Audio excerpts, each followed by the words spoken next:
Welcome to Los Jóvenes Eatery. Thank you for having me. At 23, Al-Rashid Ismail is an entrepreneur, opening and running his family's carinderia or eatery, Los Jóvenes, in Zamboanga City. It's a far cry from a few years ago when he was just one of the city's 113,000 out-of-school unemployed youth, many of whom were displaced by a deadly siege in 2013. Financial hardship and problems at home forced young people like Ismail to quit school and help their families. Naghahanap ako ng trabaho noon. Nasa bahay lang kami tatlong magkakapatid. Unlike other youth in his situation, Ismail avoided turning to crime or terrorism as a source of income. Kapag nakasali ka sa mga ganong klaseng activity ng terrorist, malaki yung bayad. And yun yung importante sa kanila to support their family. And kasi yung money doon sige-sige. Kumbaga continuous yung pagpasok ng money kapag andoon. And hindi sila maghihirap. Kaya para sa ibang youths, okay na sa kanila maging terrorist kaysa maghanap ng matinong trabaho, mahihirapan pa sila ganon. He heard about a USAID program called Mindanao Youth for Development, or MyDev, which brings together local government units, NGOs, and regional services like the Technical Education and Skills Development Authority, or TESDA. The aim is to create an ecosystem that provides out-of-school youth technical and life skills training, counseling, access to job opportunities, and encouragement to take an active role in the community. It's really changed my life kasi nung na-introduce sa akin yung MyDev and yung USAID,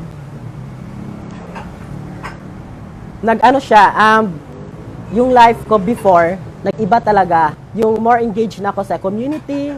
And I am very happy kasi it's really fulfilling in part sa part ng kumbaga ng soul ko kasi nagpapasaya talaga siya sa akin kapag tumutulong ako sa family ko, sa community, lalo na sa family ko. Nang dahil sa USAID, yung income namin araw-araw,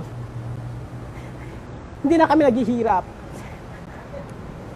Unlike before kasi mahirap yung araw-araw namin na food basis namin. Saan kami maghahanap ng pagkain namin, yon. Unlike ngayon, kumbaga yung blessings, sige-sige na. Mahirap siya pero at least ngayon kumbaga tiyaga na lang pero nandiyan na lang yung blessing sa amin. Kaya kahit anong siguro gawin, patuloy ko I will still look back ano yung natulong sa akin ng USAID and with MyDev. For these girls, MyDev training helped spark their dreams of being welders. They developed the skills and confidence to try something new and invest in their future. Tapos po, gusto ko po magtrabaho doon sa Baradero Kawit. Gusto ko po magkaroon ng experience doon para pwede na rin po ako mag-abroad. Gusto po namin mag-welding kasi po kahit babae po kami, kahit trabaho po ito ng lalaki, pero kaya rin po namin. An inspiring message that shows the resiliency of residents still recovering from the effects of the Zamboanga siege. 5 years on, the city still bears the scars of the 3-week-long armed conflict between government forces and an extreme faction of the Moro National Liberation Front that killed dozens and left more than 100,000 residents displaced. Local government officials say help from the public and private sectors came in the form of food, health services, and shelter. But more programming is needed to empower out-of-school youth who face the stigma of being seen as standbys who are lazy and uneducated. MyDev is one such program. I encourage our young people to be very critical about issues and concerns because they are a voice to contend with. And after having a voice in society, I want them to help us sit down, plan, develop, and be able to also contribute to the development of our city and ensure that they have a stake at saying that Zamboanga City is ours. Reality for some of the youth is they're disenfranchised, right? They feel marginalized. They feel that the government doesn't help them, right? That's some of the criticism that we hear, that they are just left behind. So how do you address that concern for people that feel like the government doesn't help them enough? Well, we have to be creative. We have to involve them in the cultural development. We also have to involve them in dances, in songs, in music, in whatever forms of expression wherein they can freely be part of the community. And I recognize the value and the right of young people. Tapping the potential of youth and fostering a positive image of the government are part of the city's broader strategy to ensure peace and security in the conflict-affected region.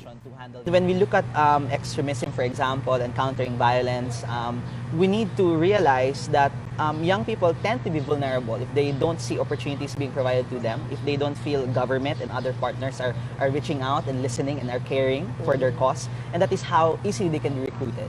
But if you let them realize that it's a government that listens, it's a government that cares, it's a government that provides opportunities, may it be education or learning new skills or providing them with employment, for example, that would make them realize that life is worth living and we need to be positive with life and not necessarily be swayed easily by all the negative propaganda of groups who might have extreme causes that can affect the volatile peace and order here in Mindanao.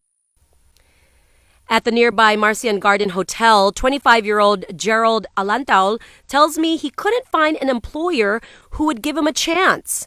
After receiving MyDev training, he built up his confidence to find opportunities to prove himself.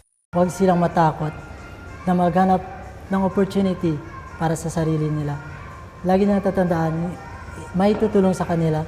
Katulad ng itong programa na to, bumuo sila ng itong programa para sa amin.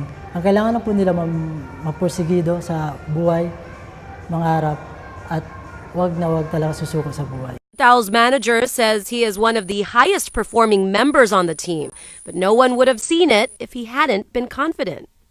I was hesitant nga to hire him first. And then when I saw that he was gutsy, that he told me that he can do it and he's gonna prove me like in 3 months that he's gonna do it. So I gave him a chance, and indeed, he did it. If you don't give chances to this kind of youth, syempre, they will go into these vices, standbys, drugs, and everything, if you don't give them a chance. So I believe that giving them a chance to prove their worth, to prove their self, is a big opportunity for them. Changing the mindset of employers and the community is a major challenge, especially when out-of-school youth are competing against college graduates for jobs. MyDev aims to create a more level playing field by promoting inclusivity and concrete action to inspire youth to push for good governance. The MyDev program is providing the recognition, no, that they are not the problem. Okay, they are the solution to the development of the barangay and the youth as a sector. The out-of-school youth are now initiating activities in their communities, like they are doing leadership trainings in the barangays. They are doing feeding programs, feeding activities for other children. I think that's the biggest impact. Young people should be part of the overall governance platform. They should be part of the agenda of government because when we look at the different sectors that are in a society, young people as a sector is the most dynamic, is the largest and the most dominant sector, and you need to tap their energy and look at how providing opportunities can maximize their overall contribution to society. Parents also need to do their part to engage struggling youth, not judge them. And young people themselves should claim their rights to education and productive lives. What is our vision for our youth? No, so politics, they come and go, but the problem continues. So the challenge here is really to sustain, to have really a realistic plan for the out-of-school youth and really implement the reform law of the SK. Don't use the youth for political purpose because they have been victimized, they have been marginalized.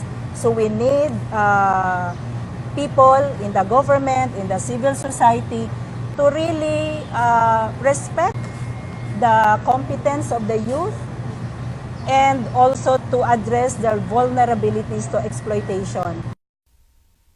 Annalisa Burgos, ABS-CBN News.